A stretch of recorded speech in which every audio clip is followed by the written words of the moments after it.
Hi guys and gals, let's get started with our discussion on biotechnology. And this is a broad field. Before we can really talk about biotechnology, we need to talk about the genetic code. What does DNA do for us and what does RNA do for us? If we look at DNA, deoxyribonucleic acid, it's what we use as the molecule of heredity. It's how we pass information that we use to build or program our bodies from one generation to the next generation. This molecule is used for long-term storage of information. And within a generation and between generations, mutations or changes to the DNA occur that increase diversity. Most mutations, the vast majority, are going to be bad. But there are a few good mutations that can appear. And these are the few and far in between that help to an organism to adapt. Now, we look at DNA. Its structure is this, and this is review from chapter 2 of our textbook. DNA has a double-stranded alpha helix. It's going to be made of repeating nucleotides. These repeating nucleotides are going to have a 5-carbon or pentose sugar, a phosphate group, and then the nitrogenous base. Our nitrogenous bases are adenine, guanine, cytosine, and then thymine. These sugars and phosphate groups make up the backbone. The nitrogenous bases are going to make up the rungs of the ladder that make up the DNA molecule, and they pair with each other as well. C will typically always pair with G, and T will typically always pair with A. So here is that alpha helix, that double-stranded structure for our DNA. The sugar and phosphate groups make up the main body of the ladder, and then the base pairings A, T, C's, and G's make up the rungs of the ladder.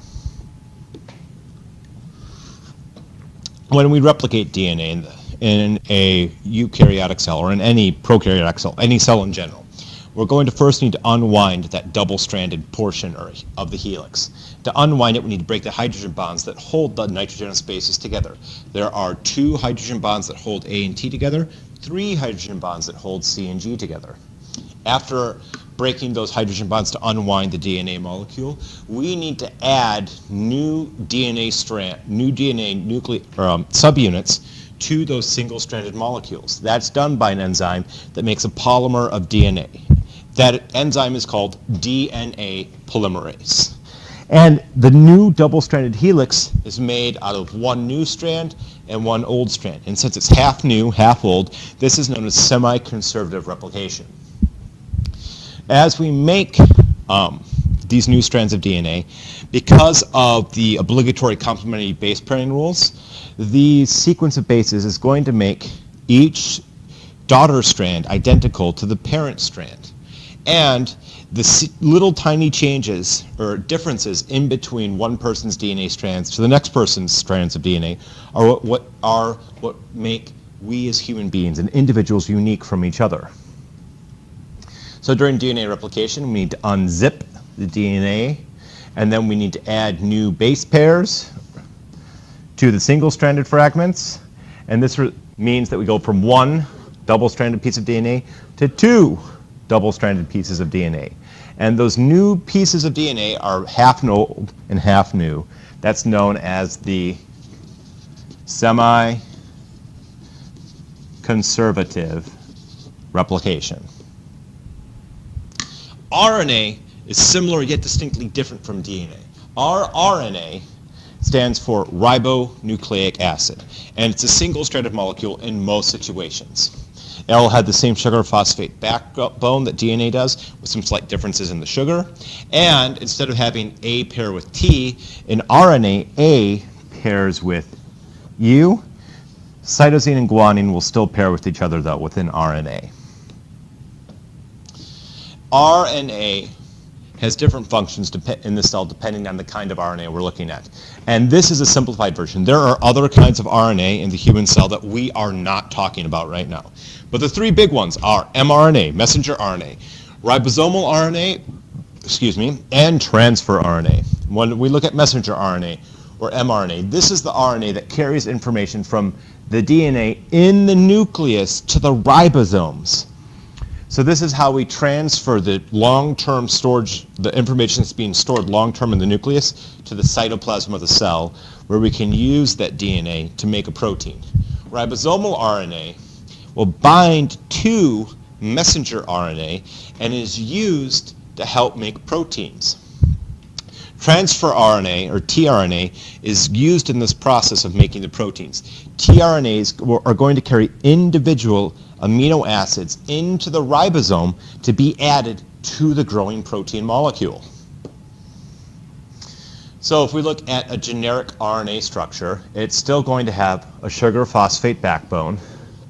The sugar in RNA is still pentose sugar, but has one less OH group. So, one more OH group, so it's going to be a ribose instead of a deoxyribose sugar. And there's a difference in the nitrogenous bases. RNA has uracil as opposed to thymine. If we look at the different kinds of RNA, this figure has all three main kinds of RNA in it. We have, in pink, messenger RNA that contains genetic information. And then in yellow, we have ribosomal RNA that makes up the bulk of the ribosome. And then in green, we have tRNA, or transfer RNA. The messenger RNA is going to have a specific genetic code on it of C, U's, A's, and G's. And then that genetic code in the messenger RNA is matched up with genetic code on the transfer RNA. Every group of, and then the transfer RNA is going to carry specific amino acids into the growing protein chain, or polypeptide chain. And so let's compare and contrast DNA to RNA. They're both nucleic acids. They both have nucleotides, and they both have sugar phosphate backbones, and they both can be found in the nucleus, and they both have nitrogenous bases. The differences are that DNA is double-stranded, whereas RNA is single-stranded most of the time. DNA will have thymine, whereas RNA has uracil. And RNA is found in the cytoplasm.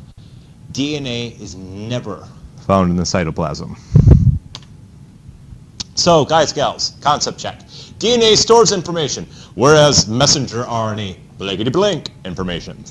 We have stores, deletes, transfers, or rewrites information. Go ahead and pause this video and then get me an answer.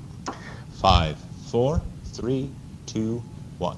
The correct answer is C, transfers information. Messenger RNA is responsible for transferring information from the nucleus of the cell to the cytoplasm of the cell, where it binds to a ribosome for protein synthesis. Let's spend some brief time reviewing proteins before we dive in and talk about protein synthesis. All proteins are made of repeating subunits called amino acids. As human beings, we have 20 different amino acids that make up all of the proteins of our bodies. Some of our amino acids are going to be synthesized in our bodies. Other amino acids we need to ingest dietarily. Our amino acids are going to be combined together to make a protein at a ribosome. A ribosome is the site of protein synthesis. Think back to the chapter we had on organelles of the cell. You can think of the ribosome as the little protein factory, so to speak. We use proteins for many different things. We use them for structural integrity. We use them to regulate chemical reactions. And we use them to convey or transmit information from one part of the body to another part of the body. The specific shape the protein has determines the specific function of the protein. And when that protein changes shape or denatures, many times it loses its specific function.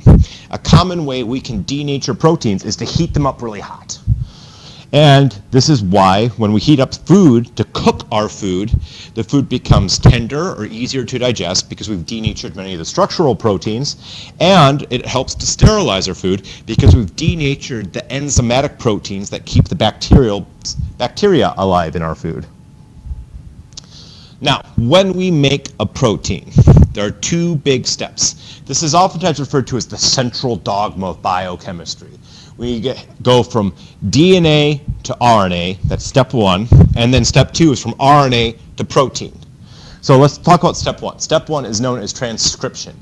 At the root word, we have a script or scribe.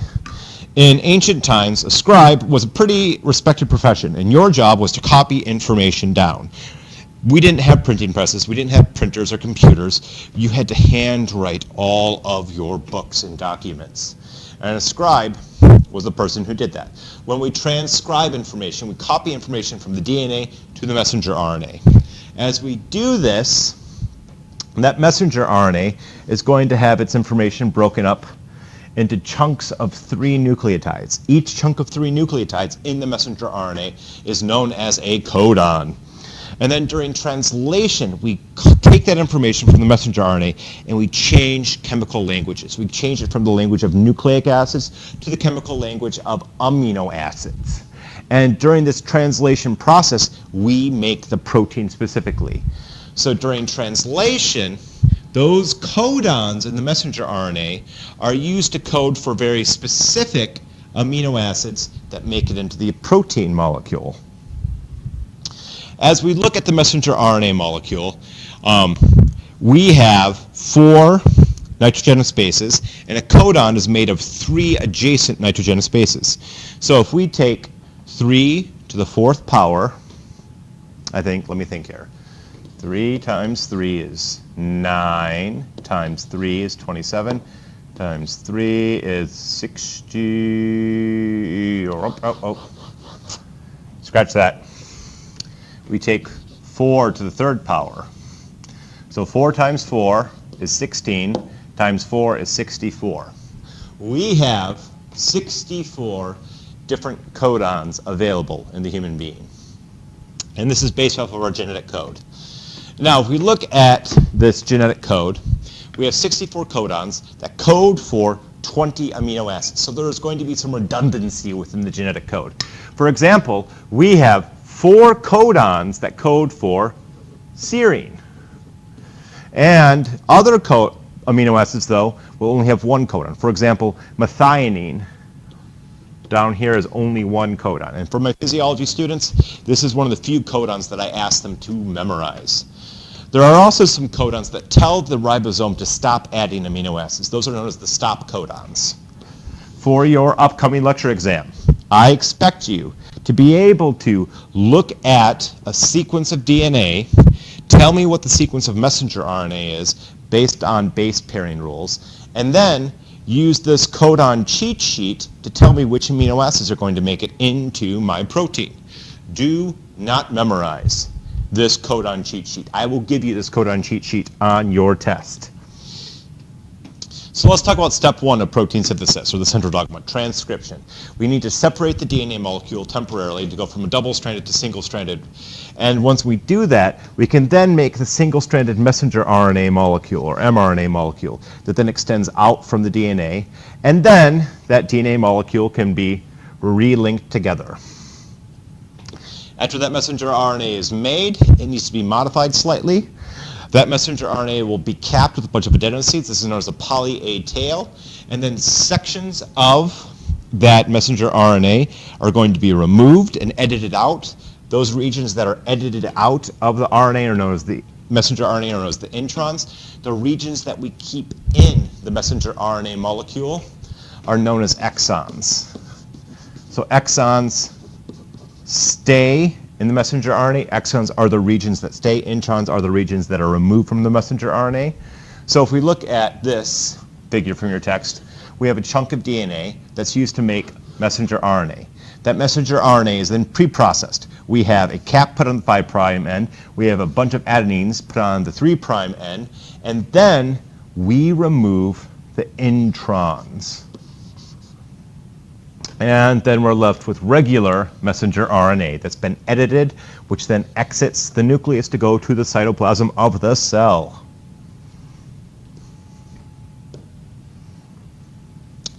The second step of protein synthesis is translation. During this translation process, we need to have 3 primary steps. First, we need to have initiation, and this is when the messenger RNA binds to the ribosome. Then we have elongation. This is when the polypeptide is going longer and longer and longer. And this happens as the ribosome scoots along the messenger RNA molecule and then brings in specific tRNA molecules that match up with the messenger RNA. Those specific tRNAs drop off specific amino acids that are added to the growing polypeptide chain. Each tRNA molecule is going to have a region that matches to the messenger RNA. On the tRNA, there's a small section of nucleotides known as the anticodon that matches up with the codon in the messenger RNA.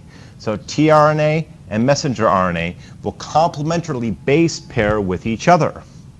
And the tRNAs will come in and drop off their amino acids. And as our protein is growing, one tRNA comes in, adds its amino acid, and then the polypeptide chain gets longer and longer and longer, one amino acid at a time. At the very end of this process, during the termination step, the ribosome gets to a stop codon, and the stop codon causes the ribosome to fall apart or exit from the messenger RNA. So, to summarize protein synthesis, we separate DNA to a single-stranded molecule, copy the information, make pre-messenger RNA, then we edit out the introns and have processed messenger RNA that has a cap on the 5' end and a poly A tail on the 3' end. That messenger RNA leaves the nucleus and then gets sucked into a ribosome, and then the ribosome matches the codons of the messenger RNA to the anticodons of the tRNA to bring specific amino acids into the growing protein chain. We can regulate the expression of genes in the cells at different levels. We can have a pre-transcriptional control. This happens in the nucleus, and this is when we change the density of the DNA. And if we can never transcribe the DNA, then we can never make the protein. If you look at the field of epigenetics, this involves a lot of pre-transcriptional control of the organism. We also have transcriptional control as well. There are specific transcription factors within the human cell that will promote or discourage transcription. We have post-transcriptional control. This is known as messenger RNA processing. We have translational control as well. Sometimes we can destroy the messenger RNA before it can bind to the ribosome, or we can clog up the ribosome so the ribosomes cannot bind to the messenger RNA. And then we also have post-translational control of the gene. This occurs when we modify the protein after the protein has been made.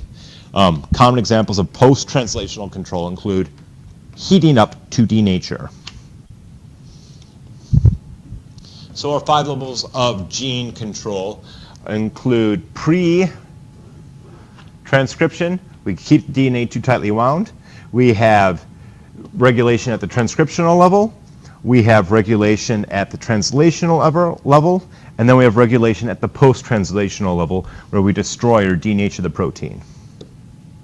So, guys, gals, concept check. This is going to be great for your lecture exam because I promise you, you're going to have a question like this on your lecture exam. I would be remiss if I didn't give you one. I have a DNA sequence below. I want you to pause the video and take some time to transcribe this DNA to messenger RNA, and then using the codon cheat sheet I gave you earlier in this video presentation, or you could Google it, or you can check your textbook. I want you to use the codon cheat sheet for the messenger RNA to tell me which amino acids are going to be in our DNA, in our polypeptide chain or protein. So go ahead and pause the video and transcribe and then translate this DNA sequence. 5, 4, 3, 2, 1. Hopefully for your messenger RNA, you found that T went to A goes to U. Remember, in messenger RNA, there are no thymines, only uracils.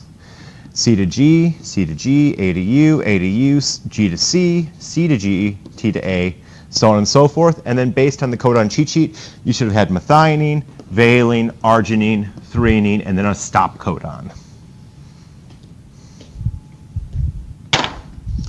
If you have any questions for me about DNA, RNA, or protein synthesis, please feel free to post your questions on the class discussion board, shoot me an email, or swing by my office when you're on campus. Happy studies.